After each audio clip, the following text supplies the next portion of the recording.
teman-teman semua, selamat datang dan selamat menonton video ini. Pada video pembelajaran kali ini, kita akan membahas materi mengenai pecahan. Nah, adik-adik dan teman-teman semua, apakah sudah mengetahui apa itu pecahan? Pecahan merupakan bilangan yang mempunyai pembilang dan penyebut. Biasanya pecahan bentuknya itu seperti ini. A merupakan pembilang dan B merupakan penyebut. Dalam kehidupan sehari-hari, kita sering menjumpai bentuk-bentuk dari pecahan. Nah, biasanya itu dalam resep masakan. Setengah sendok makan gula, seperempat sendok teh garam. Nah, itu merupakan bentuk-bentuk dari pecahan. Atau misalnya, ibu mempunyai satu buah apel. Satu buah apel itu dibagikan kepada adik dan kakak. Jadi, ibu memotong apel itu menjadi 2 bagian. Setengah bagian untuk adik, itu merupakan 1/2 bagian dari apel utuh tadi. Dan setengah bagian untuk kakak merupakan 1/2 bagian dari 1 apel utuh tadi. Jadi, apel itu mempunyai 2 bagian yang masing-masing bagiannya merupakan 1/2 bagian. Nah, teman-teman dan adik-adik semua, apakah sudah mengetahui atau sudah paham mengenai konsep dari pecahan? Baik, jika teman-teman dan adik-adik semua sudah paham mengenai konsep dari pecahan dan pengertian dari pecahan itu sendiri, mari kita lanjutkan ke materi selanjutnya, yaitu pecahan biasa. Pecahan biasa merupakan pecahan yang biasanya kita lihat dalam kehidupan sehari-hari, atau biasanya bentuknya itu yang sering kita lihat seperti 1/2, 2/3, 3/4, 1/4. Nah, itu merupakan pecahan biasa dengan pembilangnya itu lebih kecil daripada penyebutnya. Nah, ciri dari pecahan biasa itu hanya memiliki pembilang dan penyebut, dan pembilangnya itu lebih kecil daripada penyebutnya. Ingat ya adik-adik dan teman-teman. Nah, selanjutnya kita masuk ke pecahan campuran. Pecahan campuran merupakan pecahan biasa yang pembilangnya itu lebih besar daripada penyebutnya, kemudian disederhanakan. Nah, bentuk dari pecahan campuran itu ada bilangan bulat, pembilang, dan penyebut. Misalnya saja, pecahan biasanya itu 13/4, kemudian akan dibuat menjadi pecahan campuran. Sekarang 13 dibagi 4 itu hasilnya berapa? 3. Sisanya 1. Dan dibagi 4. Jadi bentuknya itu 3, 1/4, karena 3 merupakan hasil bagi 13 dibagi 3, kemudian sisanya 1 berarti disimpan menjadi pembilang. Kemudian 4-nya itu penyebut karena 4-nya itu pembaginya. Jadi bentuk dari pecahan campuran 13/4 itu 3, 1/4. Nah, sekarang bagaimana sih cara mengubah pecahan campuran ke pecahan biasa? Kita ambil contoh 3, 1/4 yang tadi. Akan kita rubah ke pecahan biasa. Caranya itu seperti ini. Langkah pertama, kalikan penyebut dengan bilangan bulat. Berarti 4 dikali 3. Hasilnya berapa? 12. Nah, hasil kali itu ditambah dengan pembilang. Pembilangnya berapa? 1. Ya, jadi 12 ditambah 1, 13. Nah, kemudian disimpan 13/4-nya itu sama ya. Penyebutnya tetap. Jadi 13/4. Begitu teman-teman. Nah, sekarang bagaimana sih bentuk pecahan campuran dalam kehidupan sehari-hari? Misalnya, kita mempunyai 2 gelas utuh yang berisi air. Jadi, 2 gelas ini diisi air sampai penuh ya. Kemudian, ada 1 gelas yang berisi setengah. Jadi, airnya itu diisi setengah gelas gitu. Jadi, sekarang ada 3 buah gelas. Dengan 2 gelas berisi air yang diisi sampai penuh, dan 1 gelas yang diisi air setengahnya. Jadi, jika dalam pecahan itu merupakan 1/2. Jadi 2 gelas berisi air penuh, 1 gelas berisi air setengahnya. Jadi 2,5 ya, 1/2. Begitu teman-teman. Baik, selanjutnya kita masuk ke materi operasi pecahan. Nah, dalam operasi pecahan itu ada 4 operasi dalam matematika yang digunakan untuk mengoperasikan pecahan. Yang pertama ada penjumlahan, kemudian ada pengurangan, ada perkalian, dan juga ada pembagian. Baik, kita masuk ke materi penjumlahan dan pengurangan pecahan. Untuk menjumlahkan atau mengurangi pecahan, langkah pertamanya itu adalah menyamakan penyebutnya. Nah, untuk menyamakan penyebut ini bisa dengan menggunakan KPK-nya, maksudnya KPK dari 2 penyebut tadi, atau dengan langsung mengalihkan penyebutnya. Misalnya di sini kita mempunyai 2 pecahan, 1/2 ditambah 2/3.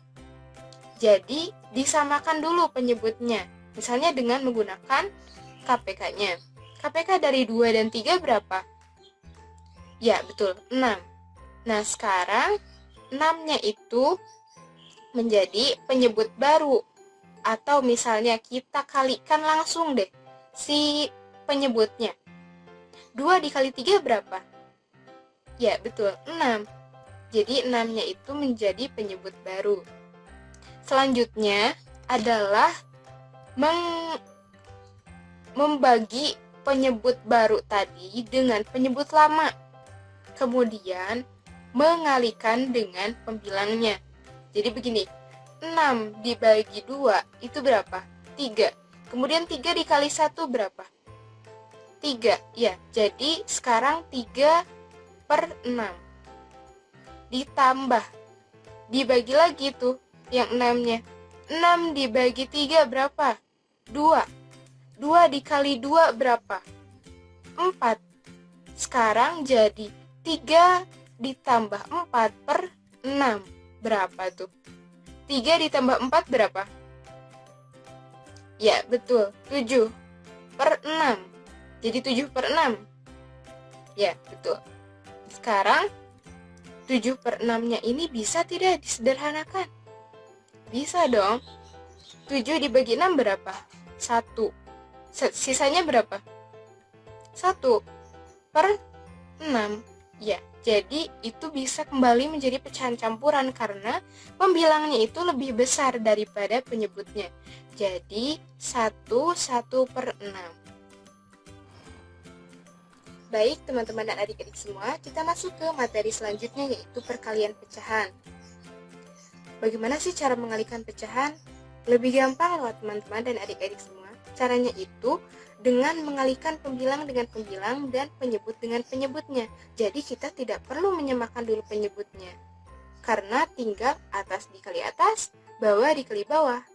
Misalnya di sini kita mempunyai pecahan 7/2 dikali 3/4. Nah, sekarang pembilang dikali pembilang berapa? 7 dikali 3, itu berapa? Ya, benar, 21. Sekarang 2 dikali 4 berapa? Ya, benar, 8. Jadi 21/8. Sekarang 21/8 bisa loh teman-teman dijadikan pecahan campuran. Caranya dibagi. 21 dibagi 8 berapa? Ya, benar, 2. Nah, kemudian hasil sisanya berapa? Ya, benar, 5. Jadi pembilangnya itu 5. 2, 5/8. Ya, betul. Jadi hasil pecahan campurannya itu 25/8. Baik, adik-adik dan teman-teman semua, kita masuk ke materi selanjutnya yaitu pembagian pecahan. Nah, untuk membagi pecahan itu caranya adalah membalik salah satu pecahan kemudian dikalikan. Jadi seperti ini. Misalnya kita mempunyai 2/5 dibagi 1/2. Nah, yang 1/2-nya itu dibalik. Jadi penyebutnya itu jadi pembilang dan pembilangnya jadi penyebut. Jadi sekarang 2/5 dikali. Jika sudah dibalik salah satu pecahannya, kita kalikan. Jadi 2/5 dikali 2/1. Sekarang 2 kali 2 itu 4. Ya, betul. Kemudian 5 dikali 1 itu 5. Jadi hasilnya 4/5. Baik teman-teman, di sini saya akan memaparkan satu contoh soal cerita pecahan. Untuk membuat 12 roti goreng, ibu membutuhkan 1/4 kg tepung terigu. Jika roti goreng yang dipesan mencapai 60 buah, berapa kilogram tepung terigu yang dibutuhkan? Penyelesaiannya, tadi diketahui bahwa tepung terigu yang dibutuhkan untuk membuat 12 roti goreng itu 1/4 kg, berarti 1/4 dibagi 12. 12 bila dalam pecahan itu berarti 12/1. Dan untuk menyelesaikan operasi pembagian berarti salah satu pecahannya itu dibalik, kemudian dikalikan. Jadi di sini 1/4 dikali 1/12. 1 dikali 1 itu 1, 4 dikali 12 itu 48. Jadi hasilnya 1/48 tepung terigu untuk tiap roti goreng. Nah, di sini kan yang dipesannya itu 60 buah roti goreng, berarti 1/48 dikali 60. Berapa 1/48 dikali 60? Nah, 60 kan dalam pecahan itu 60/1. Jadi 1 dikali 60 itu 60, 48 dikali 1 itu 48. Berarti hasilnya 60/48. Jika disederhanakan itu menjadi 5/4. Nah, 5/4 bisa menjadi pecahan campuran. Berapa? 5 dibagi 4 itu 1. Hasil sisanya 1/4. Jadi 1/4. Jadi, tepung terigu yang dibutuhkan untuk membuat 60 buah roti goreng adalah 1/4 kg. Baik teman-teman dan adik-adik semua, untuk materi pecahan ini sudah selesai. Terima kasih sudah menonton video ini. Tetap semangat belajar dan sampai jumpa.